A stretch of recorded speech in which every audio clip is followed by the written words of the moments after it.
Assalamualaikum warahmatullahi wabarakatuh. Perkenalkan, nama saya Almerkanzi Aurelio Purnama dari kelas 11 PS 1. Absen 5. Di video kali ini saya akan membaca teks naskah monolog, yaitu Nasib Sial Seorang Badut. Musik riang mengawali pertunjukan. Musik pengiring atraksi badut atau musik sirkus, bisa juga dangdutan atau mungkin musik atraksi topeng monyet. Aktor yang memainkan monolog ini bisa muncul datu sudah ada di panggung. Ia berpakaian gaya badut, tapi bisa dikombinasikan dengan jas atau pakaian lainnya. Riasannya gaya badut, bisa juga pada awal atraksi ia memakai semacam topeng badut, tapi nanti saat mulai bicara, kemudian melepaskannya. Pertunjukan dimulai dengan terasi badut itu.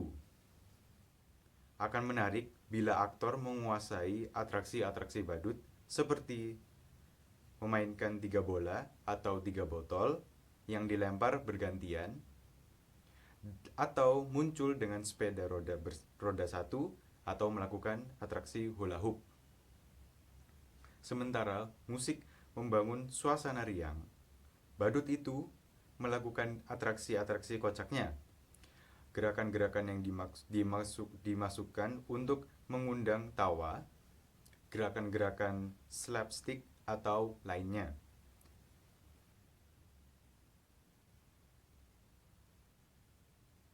Yang kadang konyol. Mungkin gerakan itu tidak mengundang tawa, tapi memunculkan ironi. Sampai badut itu menyadari kalau atraksinya tak menarik perhatian. Ia terdiam, musik berhenti. Wajah badut itu makin terlihat kusut. Tak ada yang lebih sial dari seorang yang ingin melucu, tapi sama sekali tak lucu. Jangankan orang lain tertawa, saya sendiri tak tertawa oleh lelucon saya. Duduk terpekur seakan menyesali nasibnya. Mungkin kalian menyangka menjadi badut adalah pekerjaan paling gampang. Tinggal bertingkah kocak dan orang akan tertawa. Bila kalian menjadi saya, kalian akan mengerti. Tak gampang membuat orang tertawa. Apalagi ketika kamu sedang tidak ingin tertawa. Lagi pula, di zaman ketika orang-orang gampang tersinggung dan marah, membuat lelucon tidaklah semudah yang kalian bayangkan. Bisa-bisa karena lelucon kamu bisa dipidanakan, dianggap menghina dan mencemarkan nama baik. Kawan baik saya, seorang pelawak, dipenjara hanya karena membawakan lelucon yang kemudian dianggap menghina. Dia bercerita tentang seseorang yang memanjat pohon kelapa pada jam 10 pagi, dan dari atas pohon kelapa orang itu mengumandangkan azan subuh. Tentu saja itu membuat gempar seluruh kampung. Orang-orang langsung berbondong mendatangi orang itu, berteriak-teriak menghujatnya. Bahkan ada yang ingin membunuhnya. Dasar kafir, turun kamu. Begitu orang-orang kampung berteriak marah, berani-beraninya kamu melakukan penghinaan. Azan subuh jam 10 pagi. Dasar orang aneh, kafir. Tapi dengan tenang, orang itu menjawab, loh, siapa yang aneh? Siapa yang kafir? Coba kalian pikir, saya azan subuh jam 4 di masjid, tapi tak ada satupun kalian yang datang ke masjid. Begitu saya azan subuh jam 10, kok kalian pada berdatangan? Coba kalian pikir, siapa yang gak taat? Siapa yang aneh? Siapa yang kafir? Mendengus dan geleng-geleng. Orang kok gampang mengkofar kafirkan orang hanya karena berbeda menjadi bermusuhan. Sekarang orang sepertinya senang bertengkar. Kalau Descartes bilang, aku berpikir maka aku ada. Orang sekarang seperti bilang, aku bertengkar maka aku ada. Pertengkaran menjadi komoditi, diperjualbelikan, bahkan seringkali diberi pembenaran atas nama keyakinan. Ayat-ayat digunakan untuk kepentingan kekuasaan. Makanya sekarang ini susah membuat orang tertawa. Saya menjadi badut meneruskan ayah saya. Dulu ayah saya juga seorang badut. Karena bapak saya badut, saya pun jadi badut. Sekarang kan sedang ngetren akan anak meneruskan orang tuanya. Kalau bapaknya presiden, Ya anaknya pengen jadi presiden. Enggak ding, anaknya nyalon jadi gubernur. Bahkan ada yang nyalon jadi wali kota. Sudah jangan ngomong ngelantur, nanti saya malah ditangkap. Dulu, kata bapak saya, jadi badut itu lumayan enak, penghasilannya lumayan. Bapak saya sering diundang karena orang-orang butuh hiburan. Badut dan pelawak dianggap masih lucu. Lah, kalau sekarang, pelawak saja kalau lucu kok sama politikus. Terdiam sesaat, musik membangun suasana. Badut itu mendadak terhenyak, menatap ke satu arah, seakan ada yang mendadak muncul. Badut itu merapikan diri, agak gugup, lalu mendekati. Menyapa seakan ada orang di hadapannya. Aduh, aku nggak nyangka kamu akan datang. Silakan, silakan. Maaf berantakan. Membereskan tempatnya, menyodorkan kursi panjang, kursi yang biasa ada di warung. Duduklah. Mau minum apa? Atau mau makan? Ia mencari-cari makanan di antara barang-barangnya yang berantakan, tapi tak menemukan makanan apapun. Kamu nggak haus? Nggak lapar? Syukurlah, kebetulan saya tak punya apa-apa. Tapi bisa pesan GoFood kok. Tapi kamu yang bayar ya. Lalu bicara kepada penonton. Yang datang pacar saya loh. Jangan tersenyum ngejek begitu. Badut kayak saya juga manusia, bisa falling in love dan punya pacar. Lihat itu, cantik nggak pacar saya? Namanya Raisa. Lengkapnya Raisa Bayar. Lalu kembali mendekati arah di mana seakan duduk pacarnya. Terima kasih kamu mau menemui saya. Saya kira kamu sudah melupakan saya. Tersenyum bahagia. Terima kasih kalau kamu terus ingat saya. Kamu pasti kangen ya? Saya juga. Rindu itu berat. Kamu gak akan kuat. Biar aku aja. Bergaya malu-malu, duduk di kursi panjang itu seakan pacarnya ada di sampingnya. Dan sambil bicara, ia pelan-pelan bergeser mendekati pacarnya itu. Aku kira kamu sudah gak mau sama saya. Duduknya bergeser mendekati pacarnya. Katanya kamu punya pacar baru. Pelan bergeser mendekat, lebih tampan, makin bergeser, lebih kaya, makin bergeser mendekat, hingga sampai di ujung kursi panjang itu.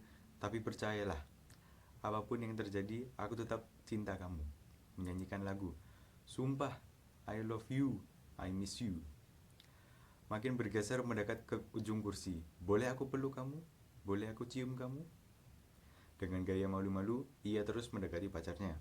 Hingga, tanpa sadar, ia sudah ada di ujung kursi panjang itu. Dan akhirnya terjatuh tergelimpang dari kursi. Ia menjadi tersadar, celinguan melihat sekeliling. Memanggil-manggil, Raisa, Raisa, Raisa.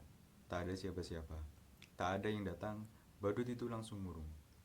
Ternyata hanya khayalan saja ya. Nggak ada pacar, saya badut jomblo. Coba kalian bayangkan betapa sialnya saya. Sudah jadi badut, jomblo pula. Nasib saya benar-benar ambiar. Percayalah, jadi badut itu berat. Kamu nggak akan kuat. Biar saya saja. Musik membangun suasana antara romantis dan sedih.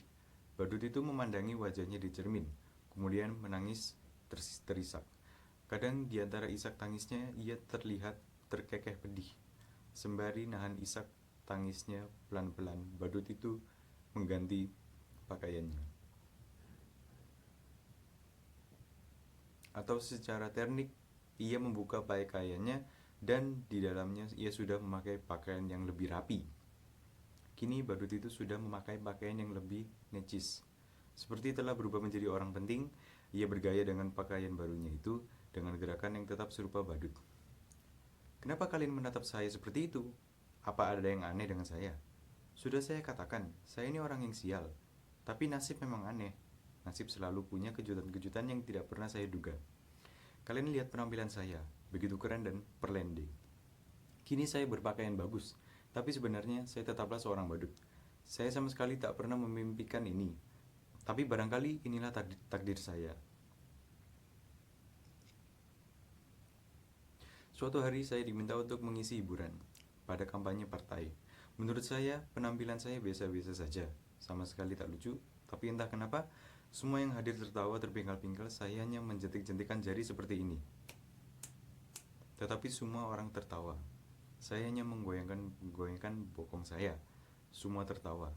Bahkan ketika saya hanya berdiri diam, semua orang makin tertawa terbahak. Mereka terhibur dengan penampilan saya yang begitu bodoh dan tolol. Sungguh saya tak pernah merasa setolol saat itu. Lalu pimpinan partai itu mendatangi saya, menjabat saya, memuji-muji saya. Katanya saya adalah sosok yang karismatik, sayapnya bakat untuk disukai semua orang. Dan itulah kekuatan seorang pemimpin. Ia bilang pada saya, sekarang ini menjadi pemimpin tak perlu cerdas atau pintas. Yang penting disukai banyak orang. Demokrasi membuat seseorang menjadi pemimpin bukan lantaran kecerdasannya, tapi karena kemampuan disukai banyak orang. Semakin banyak orang menyukaimu, memujamu, maka kamu akan menjadi pemimpin. Pendukungmu akan memujamu habis-habisan. Tak peduli kamu salah atau benar, yang penting kamu tetap disukai banyak orang. Kamu boleh bohong atau ngibul susu kamu, yang penting orang tetap percaya kamu dan menyukai kamu. Dan kamu punya bakat yang besar seperti itu. Orang menertawaimu, tapi sesungguhnya mereka menyukaimu. Orang seperti kamulah yang dibutuhkan partai. Saya kemudian mereka dandani menjadi necis seperti ini. Didaftarkan ikut pilkada, padahal saya nggak tahu apa itu pilkada. Saya nggak tahu beda pilkada dan pil KB. Tapi ada yang bilang pil KB itu nggak boleh coba-coba buat anak. Kalau pilkada boleh coba-coba buat anak. Makanya banyak anak pejabat dan pemimpin yang coba-coba ikut pilkada. Saya benar-benar nggak tahu mengapa mereka menyuruh saya ikut pilkada. Padahal ijazah pun saya tak punya. Tapi mereka bilang, tenang saja, ijazah bisa dipalsukan. Jangankan ijazah, kebenaran pun bisa dipalsukan. Dan betapa sialnya saya menang pilkada. Barangkali zaman memang sudah gila. Mereka memilih saya karena dianggap bisa menghibur mereka. Saya dianggap orang paling lucu yang bisa membuat hidup mereka bahagia. Ketika saya menjadi badut, saya tak pernah berhasil membuat orang tertawa. Tetapi ketika menjadi pemimpin, berkali-kali saya membuat orang tertawa. Itulah kenapa saya bilang, betapa sialnya hidup saya. Tiba-tiba terdengar teriakan orang yang bersorak-sorai penuh pemujaan. Mereka berteriak-teriak mengulu-ulukan, hidup pemimpin kita, hidup pemimpin kita, panjang umur pemimpin kita, hidup pemimpin kita, hidup pemimpin kita. Teriakan-teriakan itu terus menggema, makin keras dan antusias. Badut itu berdiri di atas meja, memandang sekeliling, bagai melihat jutaan manusia yang mengeluk-elukannya. Betapa sialnya hidup saya. Dulu menjadi badut, menjadi pemimpin pun tetap jadi badut. Badut yang bisa mereka atur, badut yang membuat mereka terhibur. Sungguh saya memang badut yang sial. Percayalah, menjadi badut itu berat. Kamu gak akan kuat, biar para pemimpin saja. Kembali terdengar sorak-sorak. Teriakan-teriakan pemujaan, hidup pemimpin kita, hidup pemimpin kita, panjang umur pemimpin kita, hidup pemimpin kita, hidup pemimpin kita. Teriakan-teriakan itu terus bergema makin bertambah keras. Sementara badut itu berdiri dan terkekeh aneh di atas meja. Cahaya perlahan-lahan padam. Selesai. Terima kasih sudah menonton video seni budaya yang saya buat ini. Semoga bermanfaat. Assalamualaikum warahmatullahi wabarakatuh.